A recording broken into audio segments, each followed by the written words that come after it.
Saya jemput Shah Alam.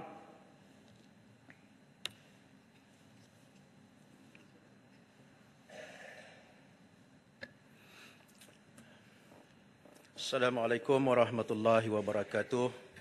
Salam perpaduan dan salam Malaysia Madani.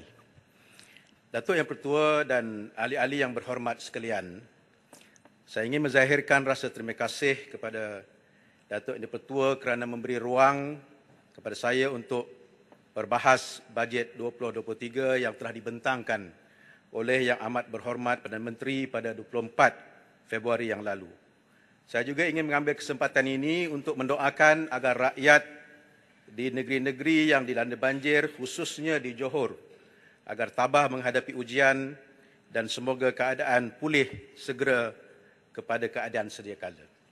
Datuk Yang Pertua, semua rakyat Malaysia, khususnya orang-orang Islam, mengetahui bahawa perlembagaan kita meletakkan Islam sebagai agama persekutuan. Kedudukan Islam di negara kita cukup kuat.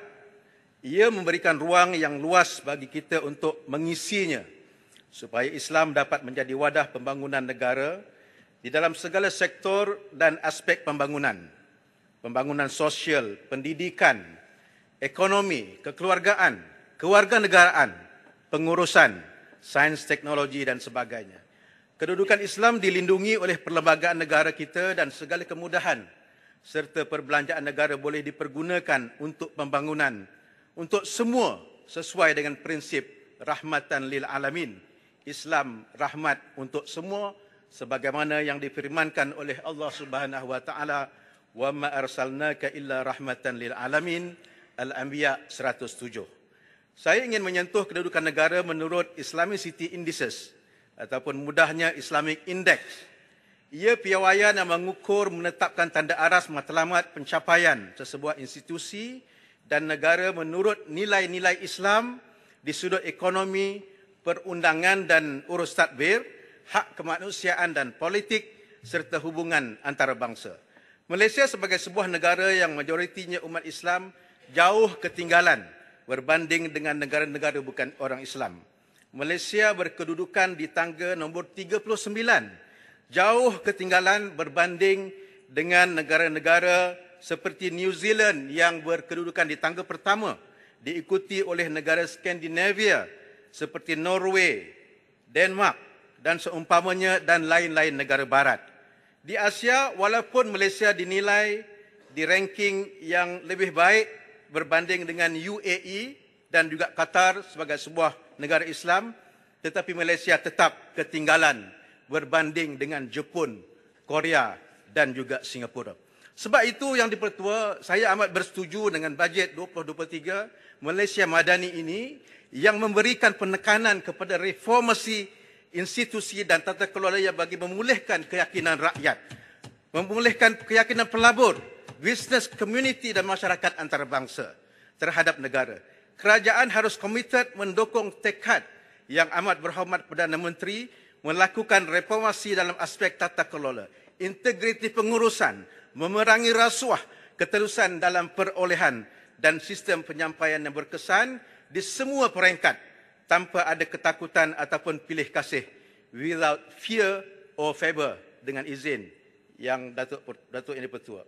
Reformasi institusi ini juga harus terangkum dalam tata kelola GLIC ataupun GLC yang turut disentuh dalam bajet 2023. Lembaga Tambung Angkatan Tentera LTAT contohnya adalah GLIC yang komited membela kebajikan Angkatan Tentera dan mempunyai kepentingan terbesar dalam Faman Niaga Berhad.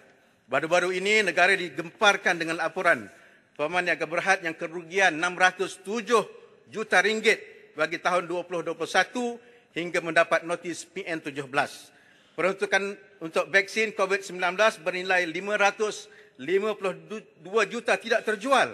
Saya menyarankan kerajaan membuat skrutini dan menjelaskan di manakah silapnya pemilihan ini sehingga begitu banyak vaksin COVID-19 tersadai di dalam gudang Faman Niaga. Saya bersetuju dengan Machang, Yang Berhormat Machang, tidak adil, tetapi tidak adil hanya menyalahkan CEO Faman Niaga tanpa ada kepertanggungjawaban dan penjelasan dari kementerian yang berkenaan yang berkepentingan langsung dengan keperluan vaksin COVID-19 ini. Harus diingat, tahun 2021 adalah di bawah kerajaan prihatin pimpinan yang amat berhormat Paguh ketika itu. Tuan Yang Dipertua, saya memahami bahawa kerajaan berusaha memperkukuhkan ekonomi pelaburan negara melalui Pelan Induk Perindustrian Baru 2030. Namun saya ingin menyarankan agar kerajaan juga menetapkan secara tuntas hala tuju industri pertanian dan keterjaminan makanan. Hanya satu cara sahaja untuk memastikan keterjaminan makanan negara dan keupayaan mengawal kos barangan asas ialah dengan menjadikan negara kita sebagai net exporter dalam industri ini. Kerajaan harus memanfaatkan 1 juta ekar tanah yang terbiar dan melakukan revolusi pertanian berskala besar dengan memanfaatkan teknologi yang terkini.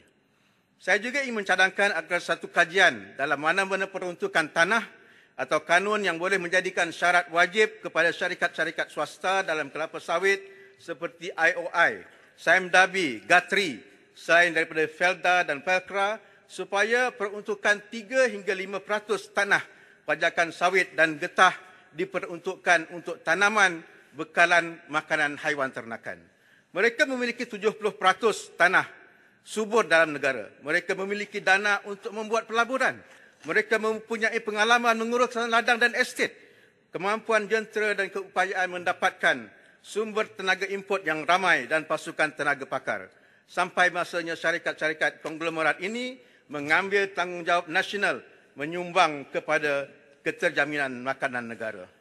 Tuan Yang Dipertua, saya ingin mengambil kesempatan ini untuk mengucapkan jutaan terima kasih mewakili warga Shah Alam kepada Yang Amat Berhormat Perdana Menteri dan Kementerian Pendidikan di atas kelulusan bajet pada tahun ini bagi pembinaan 2 buah sekolah di Parlimen Shah Alam di bawah DUN Kota Anggerik. Untuk kehadapan Yang Dipertua, saya mohon KPM juga melihat keperluan sekolah di DUN Batu Tiga di bawah Parlimen Shah Alam di pinggiran USJ dan Seksyen 24 yang komposisi penduduknya semakin padat sehingga menyebabkan satu kelas dilimpahi lebih daripada 45 orang pelajar. Yang Dipertua, Shah Alam turut terkesan teruk ketika banjir Disember 2021.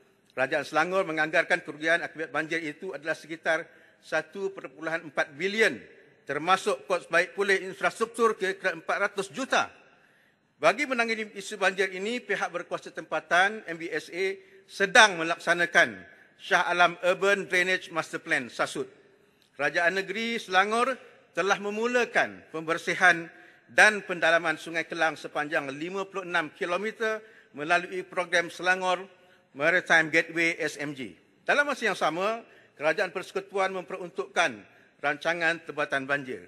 Saya ingin bertanya kepada KASA, Kementerian Sumber Asli Alam Sekitar dan Perubahan Iklim, apakah status peruntukan sebanyak 550 juta bagi projek tebatan banjir Sungai Damansara dan 140 juta bagi rancangan projek tebatan banjir Sungai Kelang di Seksyen 25 Shah Alam? Adakah projek ini termasuk dalam kontrak yang ditender semula? Adakah akan tetap dimulakan pada Disember tahun ini juga sebagaimana yang dirancang sebelum ini?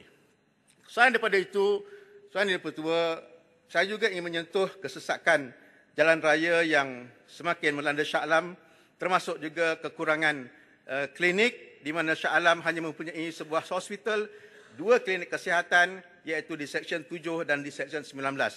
Kedua-dua fasiliti ini tidak mampu menampung keperluan dan memberi keselesaan kepada penduduk di Parlimen Shah Alam yang berjumlah 514,000 orang. 2 kali ganda lebih ramai daripada penduduk negeri Perlis. Saya mohon pihak KKM untuk menimbang keperluan klinik kesihatan di setiap alam dan Taman Bukit Subang yang sangat mendesak di samping mempercepatkan kadar menunggu pesakit di hospital maupun klinik ketika ini. Sebagai penutupnya, Datuk Yang Dipertua, saya ingin tegaskan bahawa bajet 2023 ini bukanlah bajet copy-paste seperti yang dibual kosong oleh pihak di sebelah sana, tetapi ia adalah merupakan bajet yang berdasarkan kepada merit, membela golongan miskin tegar, V40 dan yang memerlukan.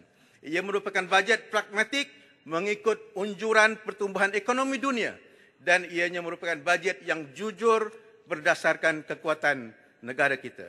Saya ingin nak mengingatkan kepada rakan-rakan yang berhormat ahli Parlimen Kerajaan Perpaduan supaya setulus hati memperhormati dan menjunjung titah Yang di-Pertuan Agong.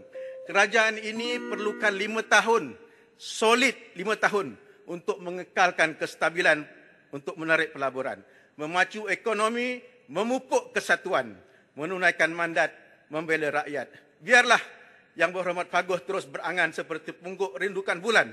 Biarlah Yang Berhormat Marang terus meratap menepuk atap. Biarlah lenggok pembangkang di hadapan seolah-olah menjunjung titah, tapi di belakang membuat onar untuk kembali memerintah. Biarlah Siluncai terjun dengan langkah Sheraton 2.0 mereka. Malaysia Madani akan terus maju, maju benda, maju rohani, sejahtera di dunia, sejahtera ukhrawi. Tuan Yang-Pertua Shah Alam menyokong bajet 2023. Sekian, terima kasih. Terima kasih. Saya jemput Kuala Kang